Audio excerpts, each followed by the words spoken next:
Presented by McDonald's of Glasgow, it's time for the Brown Sports Bag from the heart of the Barrens, a weekly local sports machine. Alongside John Butler, here's your host, James Brown. Here to talk about some basketball, and really we're going to start out with the girls' side. We'll talk about the Super Bowl and that kind of thing. I mean, it probably would have been a much more interesting conversation if it had been an actual game, but since it wasn't, we'll save that till later. But we are going to revisit the Barren County versus Franklin-Simpson girls basketball game. It was last Tuesday, so almost a week ago, but it was a huge game because Franklin-Simpson's ranked number 1 in the 4th region, and Barren County's ranked number 2.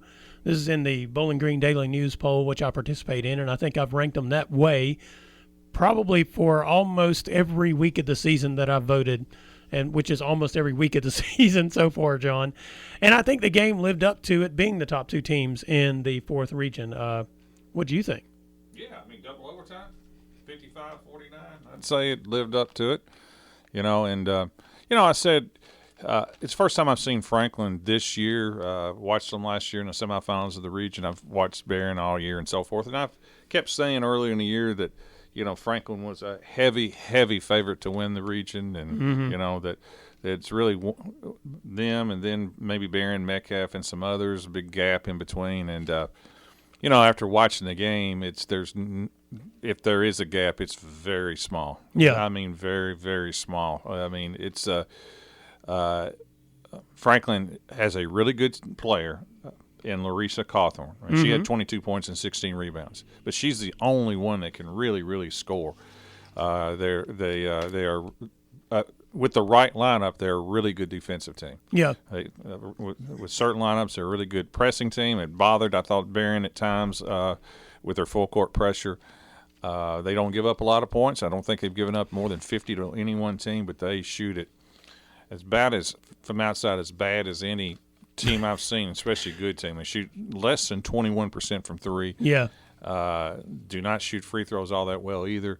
So, they have some major, major weaknesses, and Barren overall is a more balanced team. Barren scores it better. Barren is very good defensively as well. Barren probably has, more people who can score and so forth. So I don't think the gap is all that much, to be perfectly honest with you. And the way the game played out, went double overtime. Give Franklin credit; they pulled that game out. But for Barren, it probably is the long term, probably the best thing for them, to be perfectly honest with you. Play close, not exactly win. Kind of prove to himself that that they can play and beat Franklin, and I think it's a strong possibility that they will play them again, maybe in the semifinals or the finals. I think it's a strong possibility.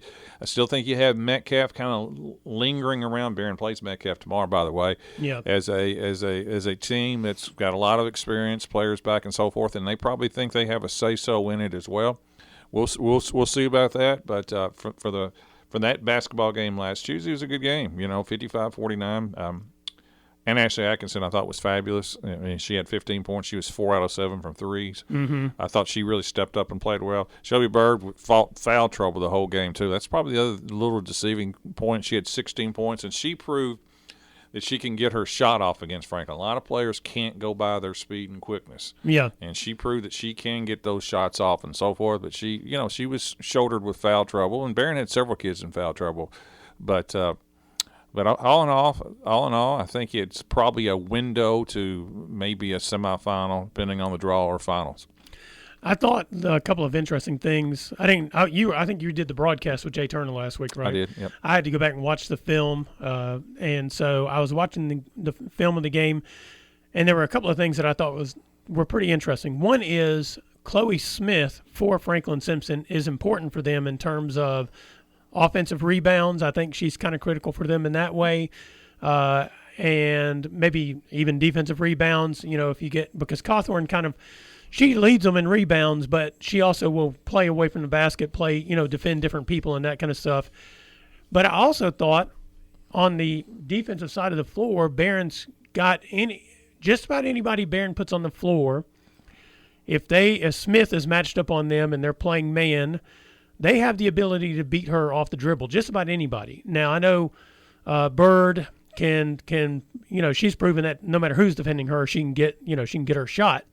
And I thought that was kind of an interesting thing that maybe when they meet again, if they meet again in the regional tournament, that could be exploited for the Trojanettes. But I also believed in that game it was good for Barren not to win that game, because maybe Franklin-Simpson's players go away from that game and think to themselves, well, we didn't play that well. No matter what a coach says, sometimes that's the case. You got to convince the players, yes, that game was as close as it was because the other team is as good as they are. And Barren, they can go away from that game and look at things saying, if we do these few things differently, maybe we win the next meeting. Yeah, that's fair. And, there's I think the other thing is there's 2 weeks left in the regular season, and then you have the district. Mm-hmm. So that's 3 weeks. So the regional tournament being approximately 3.5 weeks away. And who has the most room to improve is the way I kind of look at it. And to me, the most room for improvement is Barren, because the one part that Barren struggled with was and they didn't turn it over a ton, but I did think the full court man-to-man pressure bothered Barren some. Mm-hmm. And I do think Barren, especially with their young guards, they got young guards, I do think that's an area that you can get better with in 3-4 weeks. The ball handling drills and so forth. Yeah. And going and facing a team like Franklin too, I think that helps too, because now you know what it's like. You faced it and so forth. I think there's a room where Barren today 3 weeks from now can be better than they were right now. Yeah. I do think there's that gap. I'm not for sure with Franklin if they can get much better. No. If you struggle shooting for 2 years, basically, yeah. I don't know how you crack that. In fact, I don't think you can. Mm-hmm. So I do think there's that room. But the thing that the caution point for Barren is that you still have to continue to improve each game. You can't look ahead and think, okay, well, we just got to beat Franklin. You got to come out and you got to take care of your district. Yeah. And it's not like Barren is Sacred Heart out of Louisville, where they can just walk out there and just beat some teams. Right. They still have to. You can't focus too much on one team. You just got to play whoever's in front of you. And just like last year in a regional tournament, you may have been worried about Franklin, and Franklin never even got to the finals. Yeah. Barren never even got to the region. Right. Yeah. So that's where you got to. We as talking on the radio or somebody you can talk about these teams can match up again, but from a player and from a coach, you file it in the back of your mind perhaps. I like to say that again, but you got to really be careful about not kind of looking ahead too much. You can't negotiate with Pat Riley ahead of time to use the term three-peat and then not finish the game. Yeah, and it's a daily thing about right now with 2 weeks left before the tournament. It's taking care of yourself physically. Yeah. Get enough rest and so forth, trying not to, the sickness and all that stuff, trying to improve, whether it's your free throw shooting or whatever you need to improve on that. And that's kind of what you got to look forward to. But, it was a good game. Franklin is, defensive, they're really, really good. That's why they've only lost 2, is that they just basically swallow people up, and certain lineups, not all their lineups. When they sub, sometimes they get better defensively. Yeah. I don't even think it matters much offensively when they sub. No. But defensively, I do think they get better, especially with their pressure and so forth. So that's something that you got to, if you don't have quality guards, and Barren's guards are better than most teams' guards. And they're young, too. Mahala Burton's young. Yeah. Slagle is young. Bird hounds the ball. You got Katie Elmore, who's not young. Yeah. But she can handle it as well, too. So Barren's overall ball handling is better than just about every other team in the region. Metcalf's got guards, too. So that's the one thing that you always have a hope for when you go to the region is how good are your guards? Yeah. Because if you don't have good guards, it's hard to win. We mentioned this, I think, on this show before they played last week, is that for most of the season, we thought there was a big gap between Franklin-Simpson and everybody else. It's not. It's really not. No. And once you see them play. Not between Barren and Franklin or Yeah, something. yeah. Well, I mean, we just kind of thought between them and everybody in the region. We knew Barren was the second best team, but we weren't sure what that gap looked like.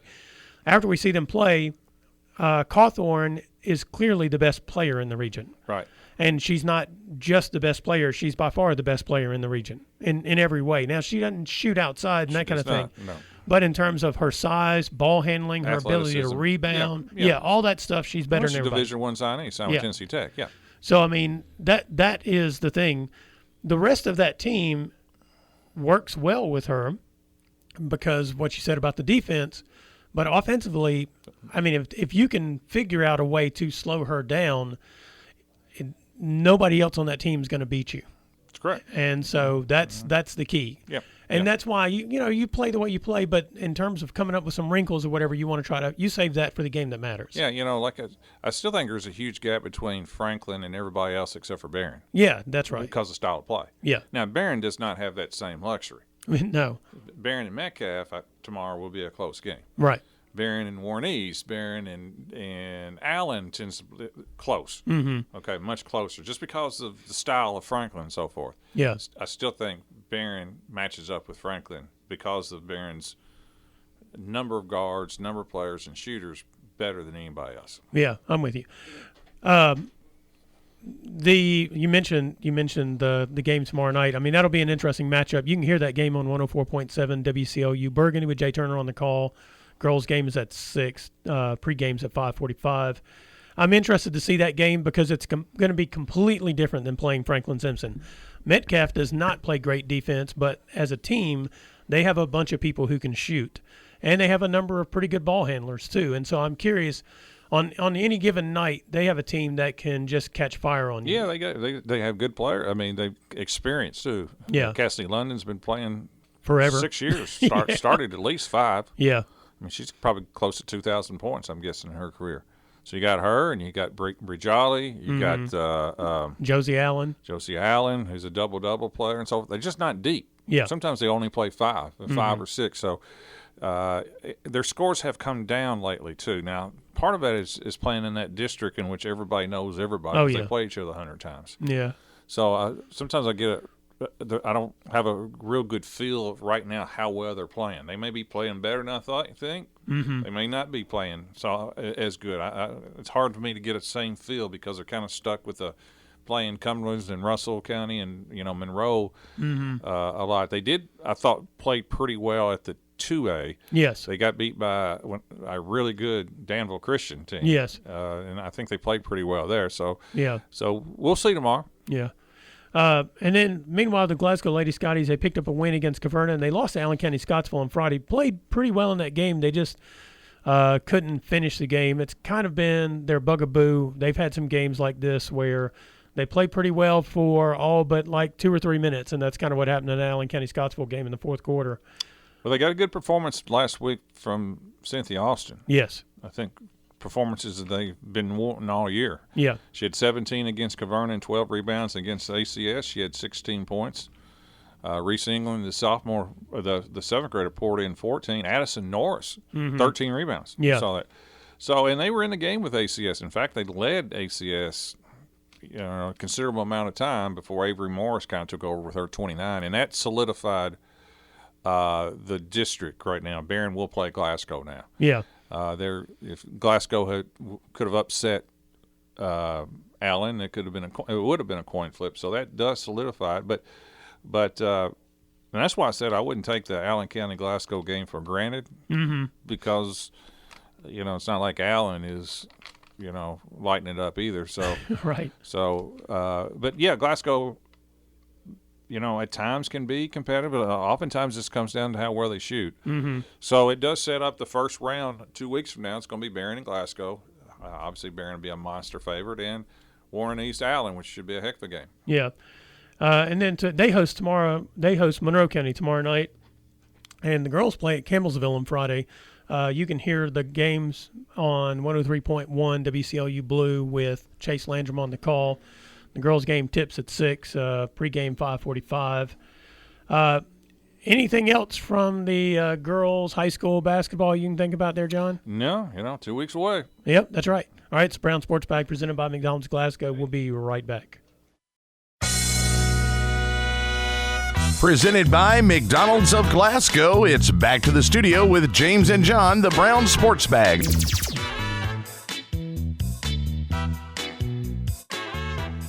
Welcome back to the Brown Sports Bag. James Brown, John Butler here. We're going to Talk some boys basketball, high school boys basketball. We're going to actually start with the Caverna Colonels, and it doesn't have as much to do with last week, even though, they had a good week last week. They won 2 games. They've won 4 straight. They beat Glasgow and Evangel Christian last week. Of course, Evangel Christian made it to the state tournament last year. I think they made it to state semifinals, but not the same team that they had last year. Not as good this year, but they're still a talented group. The Colonels are doing what I think we've said. If you're going to be one of the best teams in a region, you at some point in time have to start winning these games against the toughness of the schedule that you have set up for yourself, and they've been doing that lately, John. Yeah, they're playing really well. I mean, they obviously they got a big time point guard and Jalen Crane, and then the 2 twins inside they fight each other sometimes for rebounds, double-digit rebounds, and they have enough shooters on the outside too. Yeah.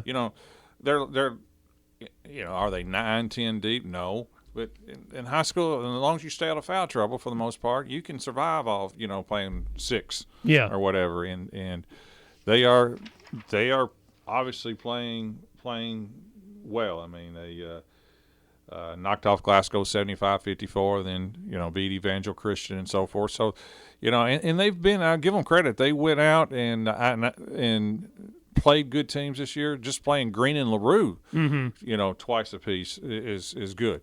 So they've gone out and they played good teams and so forth. And, they're sitting, they've got a tough matchup. The district, I think, is at LaRue. So they got to beat LaRue at LaRue. Yeah.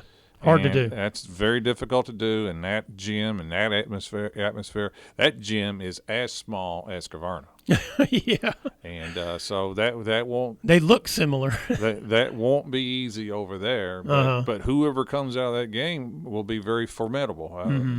But that district, you can argue that 3 of the top 5 teams in the region are that district. Yeah. Green, LaRue, Caverna, and then you throw in Adair as a 4. And, Taylor's probably in the top 5 too. Yeah. And I really wanted to kind of kick off with them because this week, talking about the schedule, they play at Warren East tomorrow night, so I'm curious to see how that goes. They're at Central Hardin on Friday, and then they host Madisonville North Hopkins on Saturday.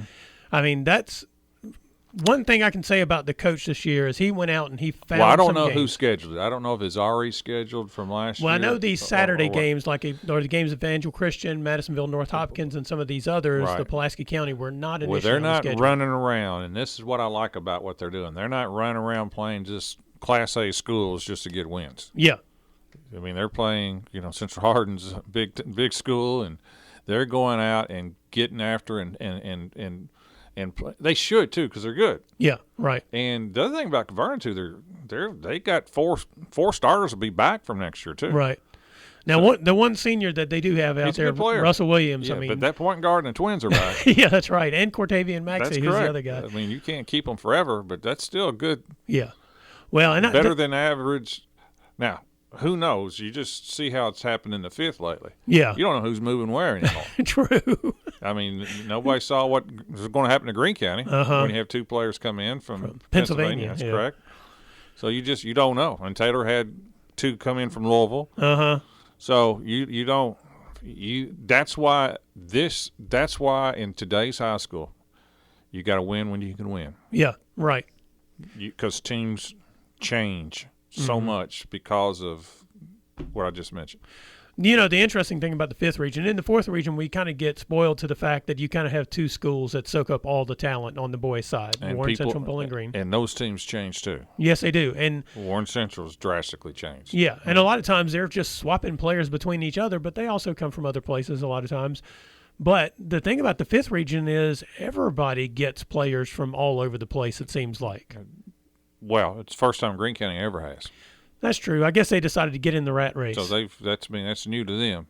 But yeah, I mean it's a strange time. Yeah.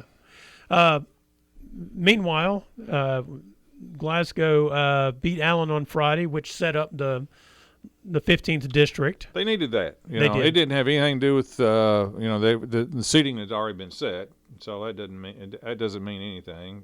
But they needed that. They knocked off They knocked off ACS 52-44, and just heck, when you're 4-18, all wins are nice. When you start to get those wins, and Nunley had a good game. He's been pretty good this year. Had 15 points. Jarek Martin back-to-back double figures, and I think that's really important to them. 14 points. And what about Grayson Bartley coming off the bench? 10 points. Yeah, he was scrappy. Got in there, got some offensive rebounds. I think Jackson Norris, who is a freshman, came in and hit a 3-pointer maybe in the game. Right. So they needed that. Yeah, they're starting to find some guys who can come in and do some things.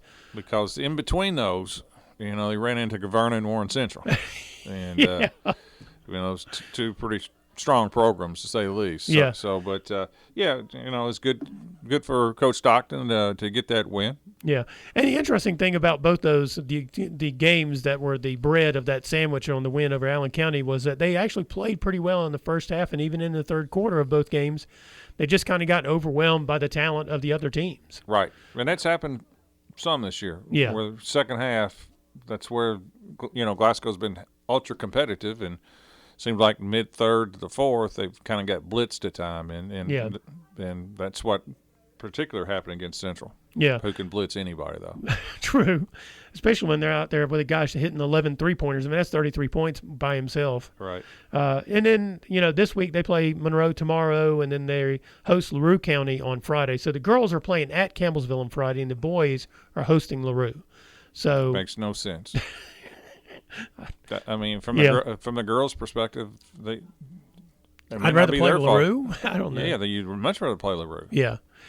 So anyway, for those who are wondering about that Friday night, that's what's going on there.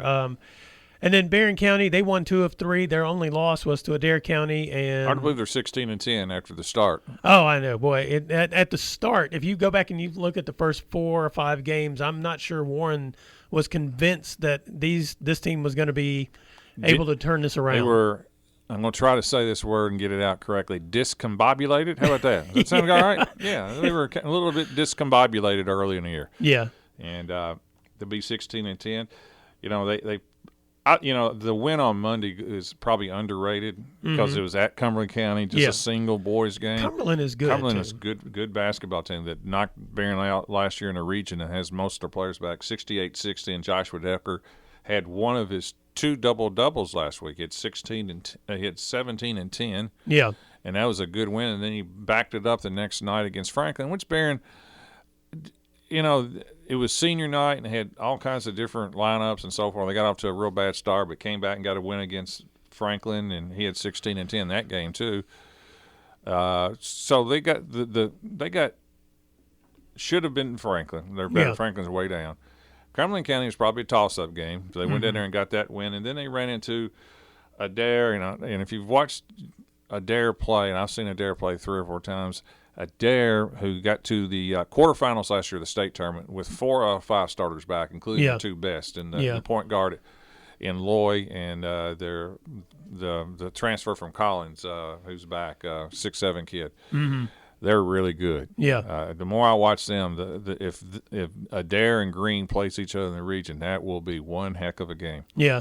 Because the Loy kid has been playing since the 7th grade, been starting since his 8th grade. He is as good of a high school guard as you'll see. Not like Travis Perry or anything like that, but he shoots shoots over 57%, and he's a 5'11", 6-foot guard. Yeah.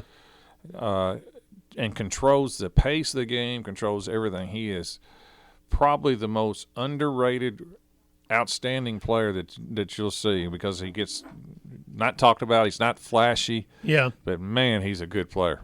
He's a guard, as a point guard, that he could take over a game, but he doesn't. Because you'll see the moments he can go left or right. He can shoot the 3. He has full control of the game. Right. And, a lot of players you would look and say, well, that guy could score, 25, 30 points a game if he wanted to, and he's one of those players, but he doesn't have to. Right. And then the big kid shot, I think he hit 3 threes against Barren. He shoots it over 40%. Yeah, and they got another 6'6" kid, a Coomer kid on it. I mean, they got shooters. I mean, they're right up. I thought the best teams that I've seen this year it was Warren Central, Adair, and Green. Yeah, and I'm not for sure who's. I'm not really sure. I'll be honest with you. I'm not sure Adair's not the best of the three. I'll be honest with you. Yeah, it would be fascinating to see those guys play each other. Just a little Saturday round robin kind of thing. It will be. Well, I think you'll see Green and Adair in a regional. I do, but there's other. That's not a lock either. Just because, heck, you could draw Adair could draw Caverna LaRue. Yeah, or Green could draw a Taylor, things like that. So you never know, whatever. But I thought overall it was a good week for Barren to be 16-10. I know you don't like to lose by 20-something to Adair, 26, 69-43. But it was, give Warren credit. He plays good team. He's not like certain coaches will. When they're down, they'll just seek out bad teams and drop good ones. Yeah. I mean, he's played this year. He's 16-10. I don't have the schedule. I'm just telling you off the top of my head. His losses are to Warren Central, Bowling Green, Caverna, LaRue, and Adair. That's some pretty good teams. Yeah, and as we've just got done mentioning on here, that's 3 of the top 5 teams in the 5th region and the top 2 teams in the 4th region. That's correct. So it is a schedule. And he still has Taylor left, too. And still has Taylor left, which is one of those other top 5 in the 5th region teams. Right. Anything else on the boys basketball side? Oh, I forgot to mention this. Barren plays Metcalf tomorrow, and they travel to Clinton on Friday. Another one of the top teams in the 4th region. That'll be an interesting game. 22-1, 23-1, something like that. Yeah. So the schedule doesn't get any lighter. I mean, also we're in the final 2 weeks of the season, which is kind of interesting. And I like from the Barren, and I think Glasgow's the same way too. 2 games the last 2 weeks. Yeah. Not 3, not 4, not 1, 2. Yeah. It's kind of a perfect balance, which gives you enough time for rest, practice, and preparation. Perfect.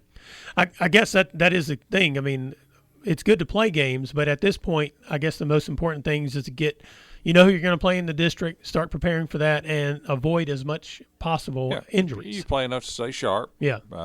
You don't want too much rest in basketball. Yeah. There's a fine line between too much and where you're not as sharp, and too much where you may fatigue or put yourself in some injury situations and so forth.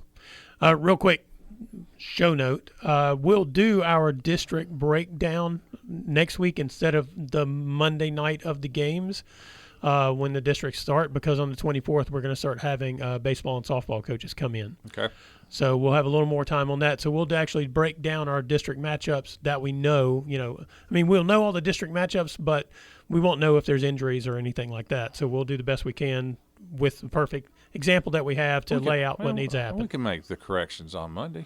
We can and do that. You are correct. All right, this is Brown Sports Bag presented by McDonald's of Glasgow. We'll be right back. Presented by McDonald's of Glasgow, it's back to the studio with James and John, the Brown Sports Bag.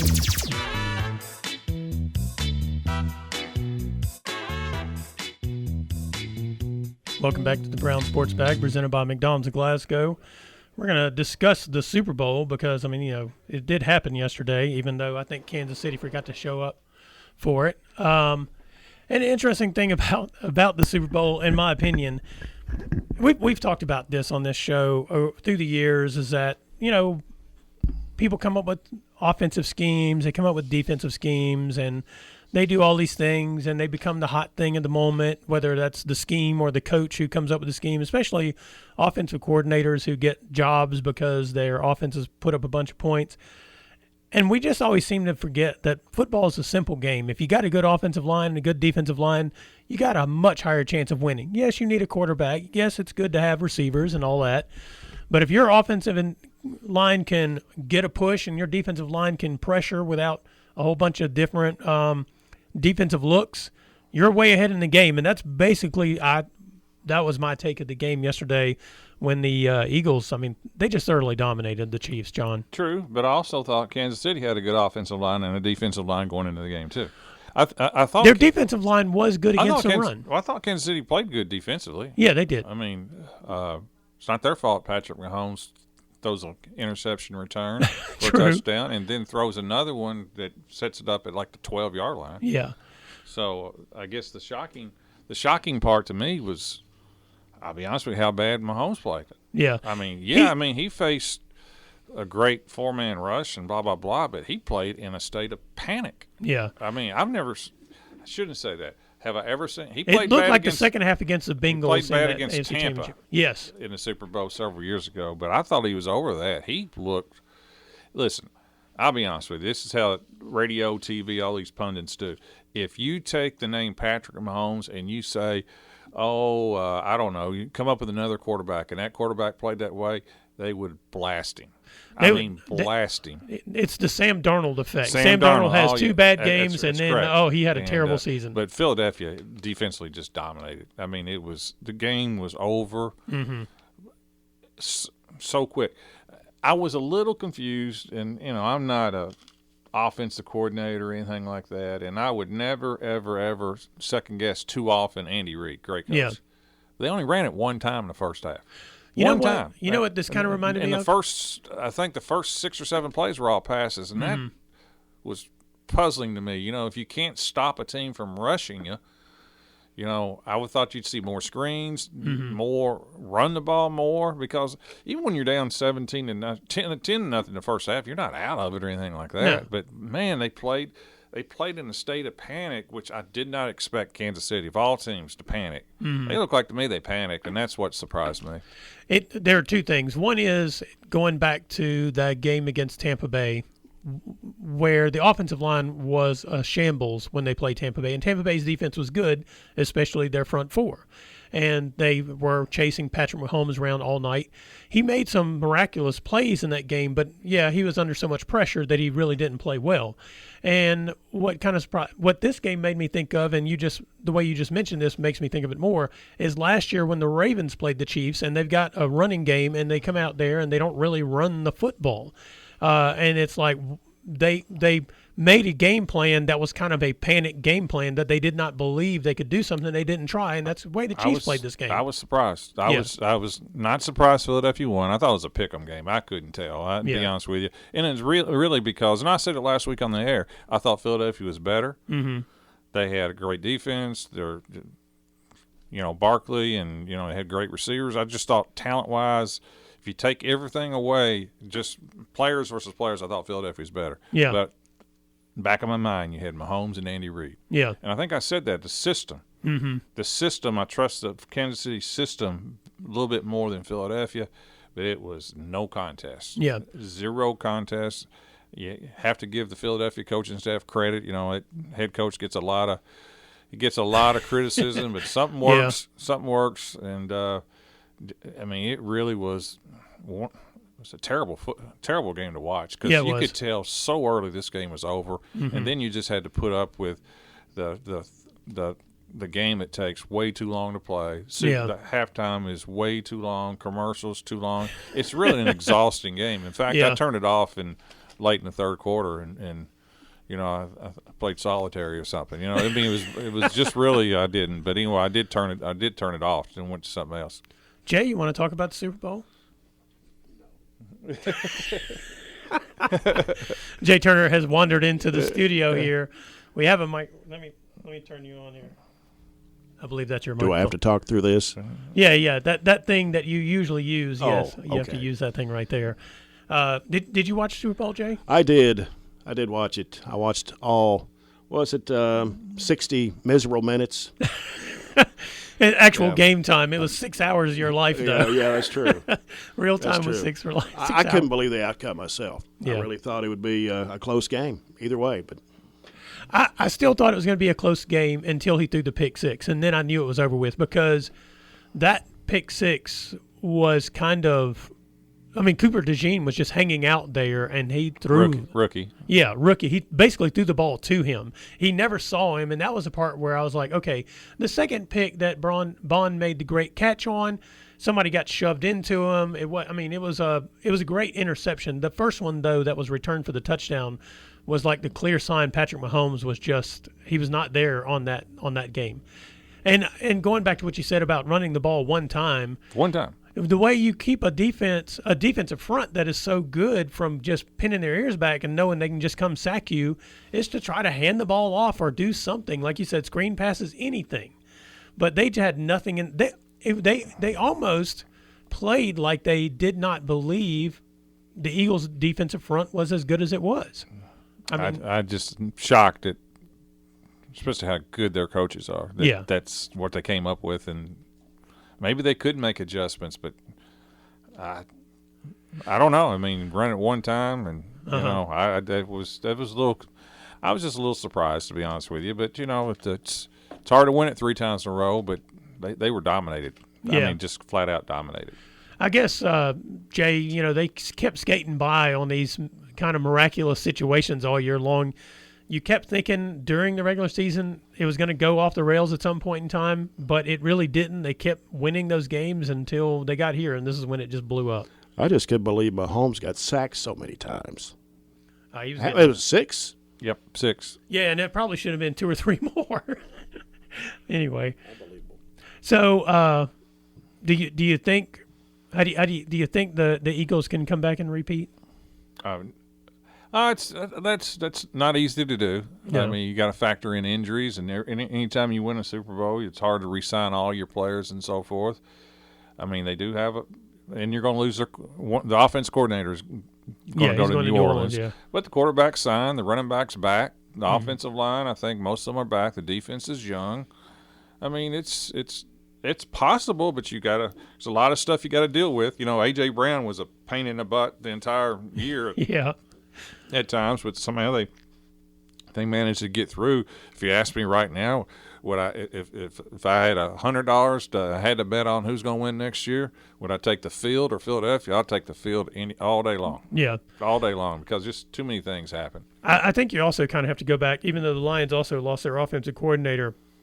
They really had a bad luck streak, and when it came to injuries on their defense. Well, the Rams almost beat Philadelphia too. That's right. I mean, so you kind of have to look at some of these situations and think. But they are set up to make a nice run because they got enough young players. Yeah. It is kind of they are in that perfect position. Jalen Hurts is good enough, and he signed. Yep. And he signed, and the defense is young, so they haven't had to spend all the money on it yet. Barkley's back. Yeah, so I mean they are in good shape to repeat. He ran the ball an enormous amount of times this year. Yeah. Normally those running backs have a hard time putting back-to-back years I will be surprised to see him come back next year and be able to carry the load like he did this year, because you're right, it usually doesn't work out that way. Anyway. Anything else from the Super Bowl that stood out to you? Did you have a favorite commercial? I didn't watch it. I didn't watch any commercial. I swear to goodness I didn't. I turned it the whole time. Didn't watch halftime. The game is these games like the NCAA finals in football. When there's a gap 2 weeks and the build-up, it exhausts me. I wish they'd play it a week later and just treat it like a normal game. It's just exhausting to me. Rather have it on a Saturday. Just get it over with. Yeah. Let's just play. I did see Shabuzi at his commercial, though. If you know who Shabuzi is. He's a country HHT guy, right? these days. I do middays on HHT, okay? So that's why I know Shabuzi. Yeah, he's a country music guy. He was in that Nerds Gummy Clusters commercial that they paid $8 million. I did see the ads were for $8 million. I did see that. All right. $8 million an ad. So, game not exciting. Halftime show too long, too many commercials. Not really a fan of the actual Super Bowl as an event. If the game's closer, that's fine. That's what we got here. There you go. There's our official standing on the Brown Sports Bag of our opinion of the Super Bowl. Would have liked to have seen a better game. Don't care about the rest of the theatrics. True. All right. That's it. All right, it's Brown Sports Bag presented by McDonald's of Glasgow. We'll be right back. Presented by McDonald's of Glasgow, it's back to the studio with James and John, the Brown Sports Bag.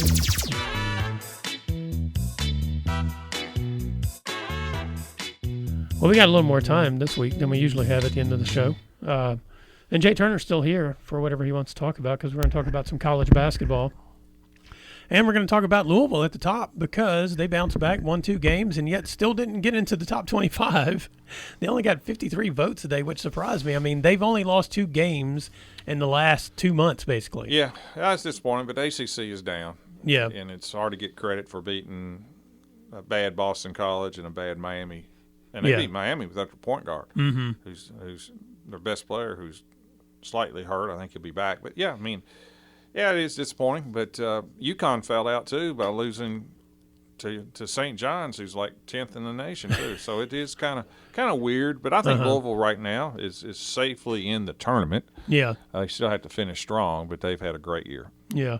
So I thought they might get a few more votes, but yeah, I mean, that losing to Georgia Tech also puts a real dink into staying in the poll, I'm guessing. Yeah, they came back and beat Clemson. Yeah. And Clemson's in the top 25. Georgia Tech did. Yeah. So maybe Georgia Tech's not as bad as their record never indicated. know. That's right. It's like the Rodney Dangerfield right now for Louisville, right? No respect. That's true. You start telling us Rodney Dangerfield jokes. No respect at all. Yeah, for those. We'll stay away from the Rodney Dangerfield jokes. Those people are 50 or older. Right. And then the Kentucky. They lost to Ole Miss, beat South Carolina. South Carolina might be the worst team in the SEC. Yeah, they're competitive though. With people. Yeah, that's right. They're 0-9 in the SEC, but they've lost close ones. But they got Butler back. Yeah, and they have to have him. Yeah, and they got Carr back too. But Butler is the key, the point guard, because he gives them the toughness that Kentucky kind of lacks at times. But they got destroyed by Ole Miss. Yeah. I was doing the Franklin game with Jay on Tuesday, and I kept I looked at the score occasionally, and they were down 30 at one time. Yeah. So they got destroyed. They got a rematch with Tennessee, or it's more of a rematch for Tennessee than it is for Kentucky this week. But I said it at the start of the SEC that Kentucky will end up with 7, 8, 9 losses in the SEC more than likely, and I think I'm probably accurate. Even the champion, which is going to be Alabama or Auburn. Well, I don't know. There's 9 teams in the top 25. Yeah. It just came out. And there are 3 teams in the top 5. 4 in the top 5. That's right. Tennessee. Yeah. Is it Tennessee? Tennessee's technically number 5, but we got 2 of them. Florida, Alabama, and Auburn. Yeah. Auburn lost and still number 1. That tells you how crazy college basketball is. Yeah, there's a tie at 3 between Duke and Florida, I think it is. Okay. And so that's why Tennessee winds up at 5. But yeah, I looked at that earlier and I was like, man, I can never remember an SEC season like this. And that's with not any real help from Texas or Oklahoma. Yeah, no, it's not like the new additions are doing anything. I mean, Oklahoma was in the top 25. They're not anymore. Yeah. But that's kind of the old school SEC teams. Yeah. So it's a kind of fascinating situation, I guess. And, I mean, Kentucky is a good team, especially with the point guard, but that's how tough the SEC is. Yep. Because usually if Kentucky would have lost some of these games in the history of the SEC, they wouldn't have been in the top 25 anymore. No. So, that's getting a lot of leeway in that situation. But, yeah, you're right. They play number 4 Tennessee, number 5 Tennessee tomorrow night. And it's a revenge game for Tennessee because Kentucky bumped them off down there. And Jay can vouch this for years and years and years and years and years. Tuesday night and Friday night was the sacred night for high school sports. Yeah. And colleges intentionally stayed away from it. Yeah. Especially, stayed away from it. And now all of a sudden, I guess the SEC is now taking over Tuesday because it seems like Kentucky plays at 6 o'clock every Tuesday. Every Tuesday night. Yeah. Every Tuesday night. Well, and some Friday nights too. Yeah, I mean it's consistently. I mean, I've called 2 games with Jay on Tuesday in which both Kentucky and Louisville were playing at 6, same time we were. Yeah, I do find that kind of interesting because the bigger conferences generally didn't have those Tuesday night games, but your Conference USAs and that kind of stuff might have a Tuesday night game because. They weren't going to be – I mean, they're going to be on ESPN Plus or ESPN3 or something of that nature, sort of like in the football. You had to play the odd night games. Well, the SEC traditionally in basketball has been Wednesday, Saturday. Yeah. And now they've kind of shifted from Wednesday. At least half the teams play on Tuesday. Maybe some play on Wednesday. I'm not for sure. But it seems like Tuesdays are – and I don't know why they got away. It used to be Big Monday. Mm-hmm. Not many games on Monday. Well, there's so many teams in the SEC now. That's true. They have to split them up. Tuesday, Wednesday, Saturday, Friday, Saturday.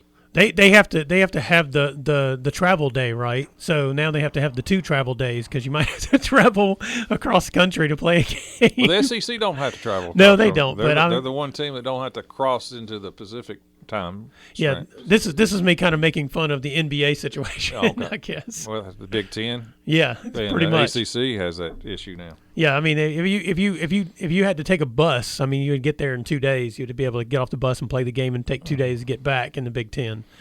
And that's might be true in the ACC to some degree as well. Stanford and Cal are in there now. Yeah. Yep. So, which still just throws me off. Who was it that was playing Cal the other day in an ACC game? And I was Louisville played Cal on Thursday and Stanford on Saturday. Yeah, and I was like, I was like, oh, that's an interesting game to play on a Thursday night. And I was like, oh, that's right, that's a conference game. I still can't wrap my head around that. I'm predicting you will. I think it'll self-correct in 5 years, and they'll realize that it's a terrible idea, and you'll still see these teams maybe football only. Yeah. Well, it's just hard. I mean, you can't.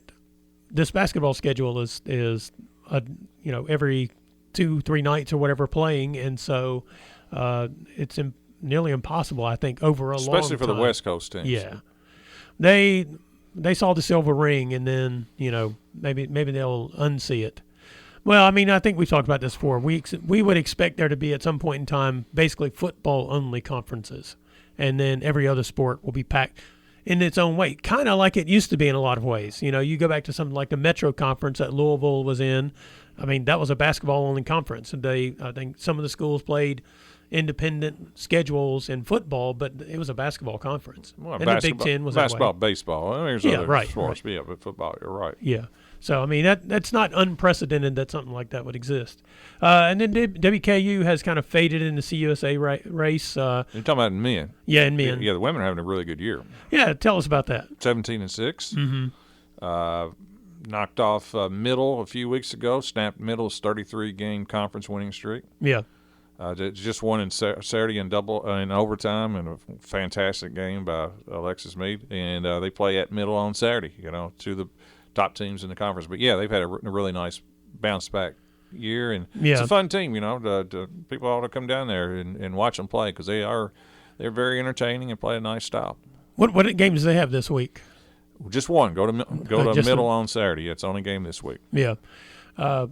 What do we have, about 3 weeks left? They got 3 weeks left. Yeah, yep. in the college basketball schedule. I guess in the women's Conference USA is going to be both, but right. And as we talked about, back to the men, as we've talked about before, it's win the conference tournament and get in, and otherwise it doesn't matter. It's a one-bid league. Yeah. Yep. Is it likewise on the women's side? This year, yes. Yeah, just because there's not 2 or 3 top side teams. Well, I mean, last year I think Middle would have got in regardless. Right. Yeah. Yeah, they were like 30-1, 30-2, and they had a high RPI. And they're still really good, but they're not quite as good. Yeah. They have to win to get in. Yeah. All right. Well, this has been a Brown Sports Bag presented by McDonald's Glasgow. Thank you, Jay Turner, for stopping by and chatting with us a little bit. Glad I could make a cameo. There you go. And John Butler, this is James Brown. We will see you guys again next week at 4 o'clock on WCOU Radio.